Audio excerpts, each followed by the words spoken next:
Oui, c'était pendant des manœuvres d'entraînement, pendant les pistes obstacles. Il fallait qu'on saute dans une tranchée de 6 pieds, puis quand j'ai atterri dans le fond, il y avait des roches. Puis je me suis dit, si on veut dérober les genoux ont sorti des joints, la colonne a suivi, les hanches. Fait que c'est pour ça que j'ai comme été toute désarticulée, on peut dire un peu, là. Je leur ai dit comment j'étais plus capable. J'étais complètement découragée. Ça fait des années que ça dure. Il faut que ça arrête. Je ne peux plus continuer comme ça. Et la personne m'a dit, ben, vous savez, madame, si vous êtes vraiment si découragée et que vous ne pouvez vraiment plus continuer, vous savez que vous avez le droit à l'aide à mourir.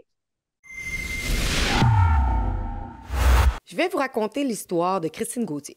Vous en avez peut-être entendu parler, elle est paralympienne et victime de l'organisme gouvernemental Anciens combattants Canada. Maltraitée et négligée après des années de service et une blessure dans l'exercice de ses fonctions.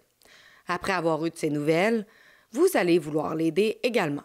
Et j'ai un plan pour forcer anciens combattants à faire leur travail et j'ai besoin de vous.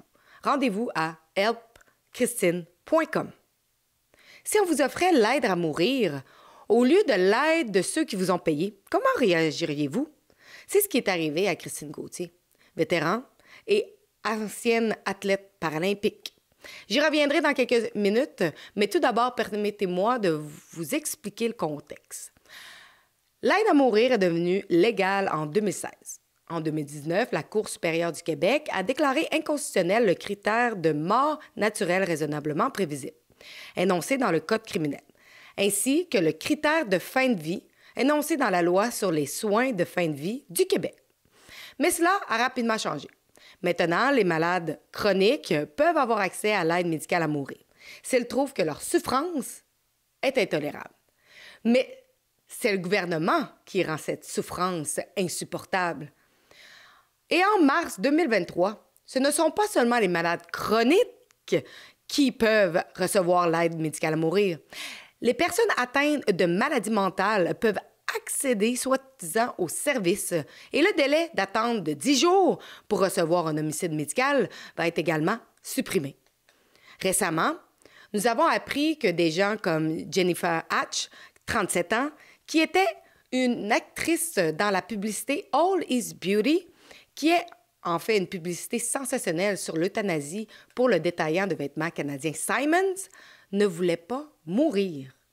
Elle aurait essayé en vain pendant plusieurs années d'obtenir des soins de santé adéquats, jusqu'à ce qu'elle abandonne pour obtenir de l'aide au suicide. Ici, ce n'est qu'un exemple parmi tant d'autres. Beaucoup de gens ont dû envisager ou n'ont eu d'autre choix que d'être euthanasiés en raison du retard dans les soins de santé. Christine Gauthier a consacré sa vie à servir son pays et voici comment nous la traitons aujourd'hui. N'oubliez pas que d'autres anciens combattants font face à des situations semblables. Christine Gauthier a été gravement blessée dans l'exercice de ses fonctions, ce qui la rend complètement handicapée et aux prises avec d'énormes souffrances. Depuis plus de 5 ans, Christine a du mal à faire installer un ascenseur pour son fauteuil roulant. Dans l'un de ses multiples appels aux anciens combattants pour obtenir l'aide qu'elle espérait, elle a été bouleversée par la réponse qu'elle a reçue. On lui avait offert plutôt l'aide médicale à mourir. Vous ne voulez pas l'aider à être dans une meilleure position, mais vous offrez de prendre sa vie?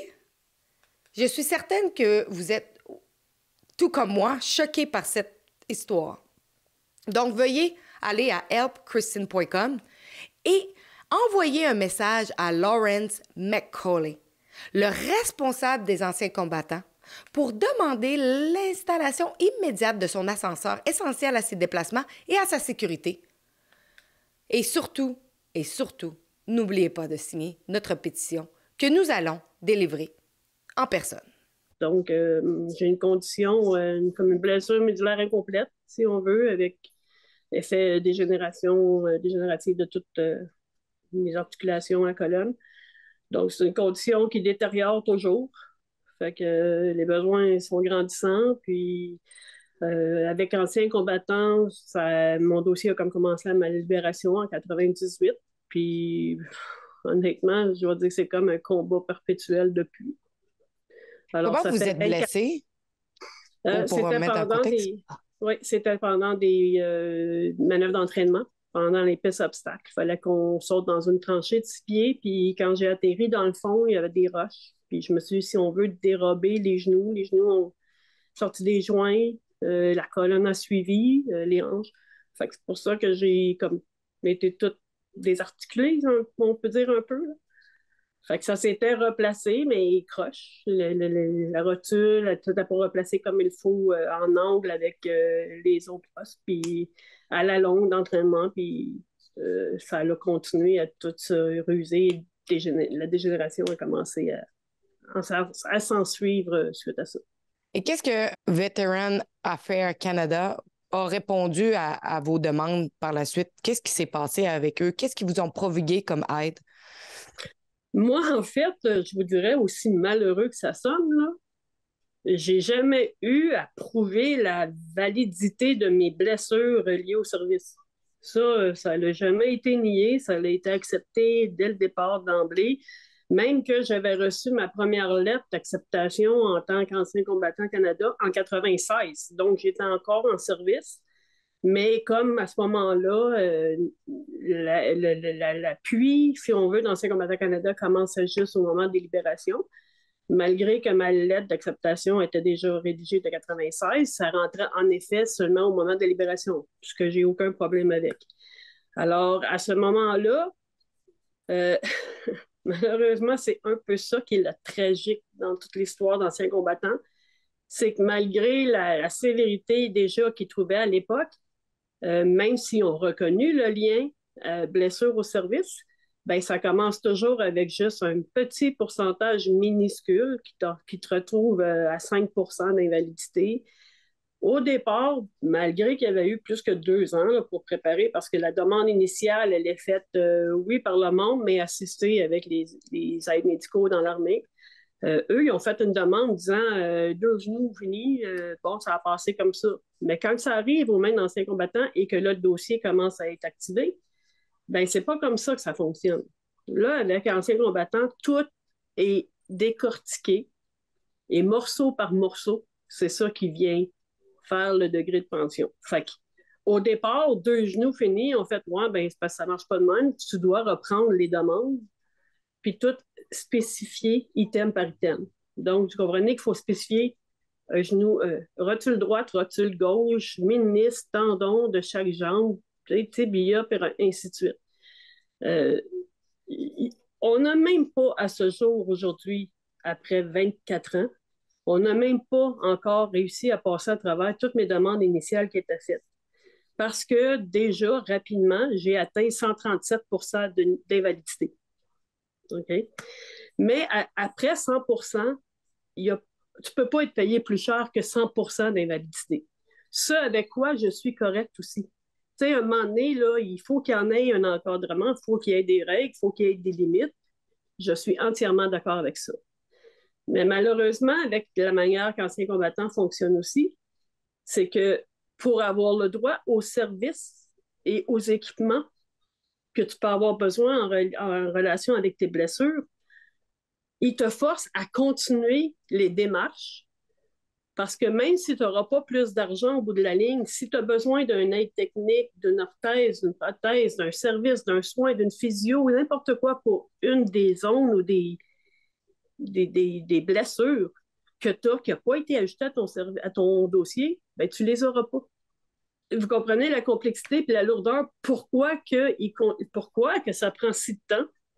Puis moi, je vous dis, là, dès le départ, je pense avoir été un cas facile. Ils n'ont jamais nié, ils n'ont jamais essayé de faire dire que ça n'avait pas rapport au service, mais c'est pièce par pièce, miette par miette, qu'il faut faire valider ça. Ça prend des années. Ça fait 24 ans, puis j'ai même pas encore la moitié de mes blessures initiales qui ont été étudiées.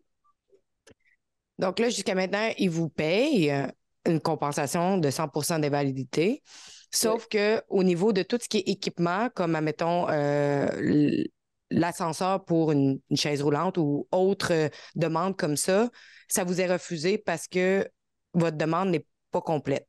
Pas vraiment, non, parce qu'en fait, ça serait ma troisième ascenseur, ça. Il y en a OK. déjà eu 2. Ça, c'est un autre problème. Dans mon cas, J'en ai déjà eu l'ascenseur à mon ancienne adresse. Quand on fait des renouvellements d'équipement, vous voyez comme en 20 ans, là, c'est mon 4e fauteuil roulant. On a le droit, en 24 ans, on a le droit à un fauteuil aux 5 ans. Les renouvellements d'équipement, là, c'est supposé de se faire comme du beurre dans poêle. Parce que la hauteur que l'élévateur devrait aller à l'ancienne adresse versus ici, là, ça devenait un changement d'ascenseur complet parce qu'il fallait que maintenant, à cause des lois en vigueur aussi, parce que la hauteur est très grande, il faut que ça soit un ascenseur fermé, gainé. Là. Fait que c'est pour ça que. Mais néanmoins, c'est pas vrai que vous allez me faire croire. J'ai déjà eu, en plus, en 2021, une première lettre acceptant qu'on pouvait commencer les travaux, mais ils ont décidé de ne pas la mettre à la bonne place. Puis il n'est pas question que vous allez arriver chez nous, même si vous payez l'ascenseur, que vous allez juste venir et la mettre n'importe où, parce que ça ne fait aucun sens pour l'utilisation, puis ça va me remettre en danger, puis en situation précaire de non-utilisation. Là. Fait mais on n'a pas, ça c'est un autre problème, on n'a pas le droit d'avoir un droit de regard ou une vue sur notre dossier. Tout ce qu'ils font, ça se fait tout en arrière, en cachette. On n'a jamais le droit de dire notre mot, de dire ce qu'on a de besoin et comment. Non, notre parole, elle vaut rien. On n'est pas impliqué dans aucun des processus d'anciens combattants. On est toujours juste mis devant le fait accompli d'une décision rendue. J'écris des lettres depuis 24 ans par rapport à tout ça. Ça fait 5 ans passés qu'on est dans le dossier actif pour cet ascenseur-là. À l'approche du jour du souvenir, il y a souvent des sujets différents traités. Cette année, on m'a contacté parce qu'on voulait faire une interview justement sur la longueur des services de l'administration pour obtenir les services et un droit à pension d'Anciens combattants Canada. Donc, il y a eu une première interview de fait le 8 novembre. Ça a passé le 8 novembre. Ça a été enregistré au mois d'octobre et ça a été diffusé sur CTV le 8 novembre. Après ça, j'ai été contactée par LCN, puis ensuite, s'en est suivi député des Îlets, qui est aussi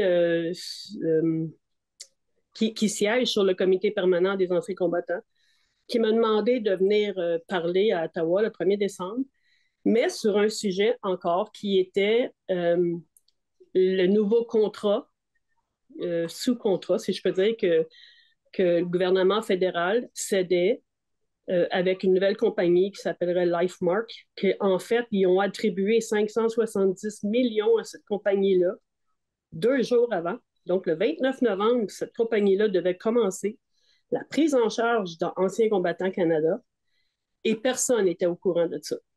Donc, moi, je pensais que j'allais là parler de ma situation, mais quand j'ai reçu le lundi, donc le 28 novembre, j'ai reçu l'annonce qu'on me demandait de venir parler à ce comité-là jeudi, qui était le 1er décembre, 3 jours plus tard. Sur un sujet, en fait, que je n'avais même pas entendu parler moi-même. Pendant qu'on était là, il y a quelqu'un d'autre, un autre témoin, qui a abordé la question de l'aide médicale à mourir. Et là, au comité, ils se sont mis à dire que il y a eu 4 allégations, mais que réalistiquement, il n'y avait qu'un seul cas de reconnu, selon le ministre des Anciens combattants. Et j'ai levé ma main pour dire non, je m'excuse, mais ça, c'est faux, parce que moi aussi, on m'en a parlé. Et la manière exacte que ça s'est fait, c'est que lors d'un appel que j'avais avec une personne, je leur ai dit comment j'étais plus capable, j'étais complètement découragée. Ça fait des années que ça dure, il faut que ça arrête, je ne peux plus continuer comme ça. Et la personne m'a dit, vous savez, madame, si vous êtes vraiment si découragée et que vous ne pouvez vraiment plus continuer, vous savez que vous avez le droit à l'aide à mourir. Puis là, je me suis comme exclamée, complètement choquée, outrée. T'es déjà mal, t'appelles déjà parce que t'en peux déjà plus. Tu te fais donner un commentaire comme ça, puis la seule affaire, moi, j'ai fait comme, voyons, je peux pas croire que vous voulez pas m'aider à vivre en me fournissant les équipements que j'ai besoin, mais vous allez me dire que je dois mourir. C'était réellement surréaliste. Puis c'est comme ça que ça s'est dénoncé cette journée-là. J'ai envoyé une lettre à Justin Trudeau, puis un autre encore au ministre McCauley, en disant dans ma lettre, stipulant encore tous les points auxquelles je fais face aujourd'hui, les difficultés, pas d'ascenseur, ma voiture n'est pas adaptée, j'ai plein de points de citer dedans. Et je cite dedans encore cette même exclamation-là. Je ne peux pas croire que vous ne voulez pas m'aider à vivre avec les équipements que j'ai besoin pour vivre. Mais vous voulez que vous allez juste me laisser mourir, ben vous allez venir le faire vous-même. Fait que j'ai eu des réponses de leur part, comme on s'attend les gouvernements, juste on a reçu votre lettre, on est tellement désolé de tout ce que vous vivez. De la part du bureau de Justin Trudeau, ça a été de la part de Justin Trudeau. On est très désolé, on comprend que c'est difficile. On voit que vous avez déjà aussi écrit, parce qu'à la lettre, j'avais une copie conforme envoyée. Ils disent, on voit que vous avez déjà écrit au ministère de la Défense nationale et au ministre d'Anciens combattants. On a confiance en nos ministères qui vont faire ce qu'il faut pour régler votre problème. Et de la part du ministre McCauley, j'ai reçu une lettre, comme d'habitude, en prenant rien de ce qui est dans les lettres, parce que j'en ai plusieurs comme ça, où ce qu'ils ne répondent jamais à rien de ce que j'ai dans mes lettres d'écrit, qui disent qu'ils reçoivent ma lettre, mais qui font juste me répéter sans cesse les règles, les régulations d'Anciens combattants Canada stipulent que il y a des limites et des règles à respecter et blablabla. Est-ce que dans votre vie, vous auriez pensé qu'on vous aurait offert la mort au lieu des services par votre propre gouvernement? Non. Vous savez, il faut que je dise que oui, c'est vrai que j'étais moi-même dépressive depuis une quinzaine d'années. Je suis suicidaire depuis une bonne dizaine d'années, mais j'avais mon propre plan pour mourir, ou par acte de Dieu, ou par ma propre choix, mais pas par le gouvernement que j'ai servi. C'était réellement le dépassement de tout entendement que d'entendre ça. Et là, j'aimerais que ce soit fait clair, parce que ce que je vous ai dit, la manière, puis les commentaires, le récit que je viens de vous dire, ou le comment ça s'est passé, c'est ça, tout simplement. Puis je dis tout simplement parce qu'il y en a qui essaient de me dire, ben là, on dirait que tu essaies de minimiser l'acte. Non. Ce qui a été dit de cette façon-là et sur ce ton-là, et comme ça a été dit. Mais si vous n'en pouvez vraiment plus, Mme Gauthier, ben, vous savez que vous avez le droit à l'aide à mourir. Jamais que ça a été dit parce que ça a été malheureusement mal traduit puis détourné du côté anglophone où ce qui disait que Ancien combattant Canada avait avancé qu'il pouvait me fournir l'équipement et le docteur pour le faire. C'est pas ça, là. C'est pas ça que j'ai dit et c'est pas comme ça que ça m'a été amené. Une personne m'a dit exactement ça. Vous savez, si vous n'en pouvez plus, vous pouvez avoir l'aide à mourir. De quelle façon, comment ça a été intentionné, je ne sais pas. Ça n'en a rien à foutre. Ça n'a pas raison d'être. Puis pour moi, ce commentaire de merde-là, là, était succédant à plein d'autres au fil des 24 dernières années. Au départ, là, ça a été, vous savez, Mme Gauthier, vous avez déjà eu, vous devriez vous contenter et être contente des services que vous avez déjà eus. Contente-toi de ce que tu as, là. Ensuite, j'en ai eu d'autres comme, là, si vous n'arrêtez pas d'écrire des lettres, ben on va vous couper vos services. Fait que c'est toujours axé sur la menace. D'autres, vous savez, vous avez atteint votre quota de couche pour le mois. Pareil comme s'il y a une limite. Est-ce qu'on peut être incontinent quand on est invalide? Alors, couche par couche, au cours des 24 dernières années, ils m'ont privé de tout le petit peu de style de soi et de dignité qui peut me rester. Si vous aussi, vous pensez qu'il n'y a pas place à avoir l'aide médicale à mourir au lieu des services de santé que nous payons pour, allez signer notre pétition à helpkristen.com. Faites une différence, faites entendre votre voix et aidez cette femme qui a besoin de chaque voix. Merci.